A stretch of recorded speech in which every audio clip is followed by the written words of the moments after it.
समय सीमा बढ़ा दी गई है। बड़ी अपडेट, बड़ी जानकारी आप तक पहुंचा दें, जहां पर आपको बता दें कि फिलहाल चुनाव आयोग ने बड़ी घोषणा की है और जिस तरीके से 6 राज्यों में अगर बात की जाए तो 6 राज्यों में समय सीमा बढ़ा दी गई है। उत्तर प्रदेश में अगर बात की जाए तो उत्तर प्रदेश में जो मुख्य चुनाव आयुक्त हैं उन्होंने सरकार से गुहार लगाई थी, उन्होंने सरकार से सिफारिश की थी इस तारीख को बढ़ाने की, लेकिन आपको बता दें कि फिलहाल अब एसआईआर की जो तारीख है वो बढ़ा दी गई है।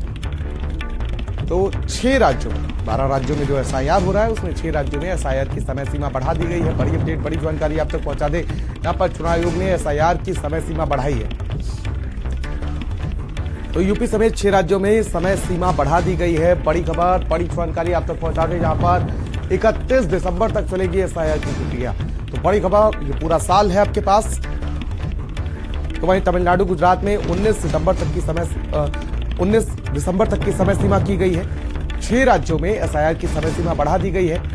देखिए, लगातार एसआईआर की जो प्रक्रिया है वो इस वक्त चल रही है, चाहे हम उत्तर प्रदेश की बात करें, पश्चिम बंगाल की बात करें, और अनुरोध उत्तर प्रदेश की ओर से किया भी गया था कि समय सीमा बढ़ाया जाए। अब चुनाव आयोग ने 6 राज्यों में एसआईआर की समय सीमा बढ़ा दी है और तक जो है वो एसआईआर की प्रक्रिया उत्तर प्रदेश में चलेगी, क्योंकि 2027 में विधानसभा का चुनाव होना है। आप देख भी रहे हैं कि लगातार विपक्षी पार्टियों की ओर से खामियां भी बताई जा रही है। अब चुनाव आयोग की ओर से जो तिथि है वो बढ़ा दी गई है और 31 दिसंबर तक उत्तर प्रदेश में एसआईआर की प्रक्रिया की जाएगी। इसके अलावा 6 राज्यों में जो है और भी समय सीमा बढ़ाई गई है। तमिलनाडु, गुजरात में भी समय सीमा बढ़ाई गई है। तो यानी कहा जा सकता है कि अब और भी वक्त चुनाव आयोग की ओर से दिया गया है, जिसमें एसआईआर की जो प्रक्रिया है वो पूरी तरह से की जाए, क्योंकि बिहार में विधानसभा चुनाव से पहले जब एसआईआर किया गया था तो कई लाखों लोगों के नाम काटे गए, जिसको लेकर विपक्षी पार्टियां लगातार सत्ता पक्ष को घेरने का काम भी करी। अब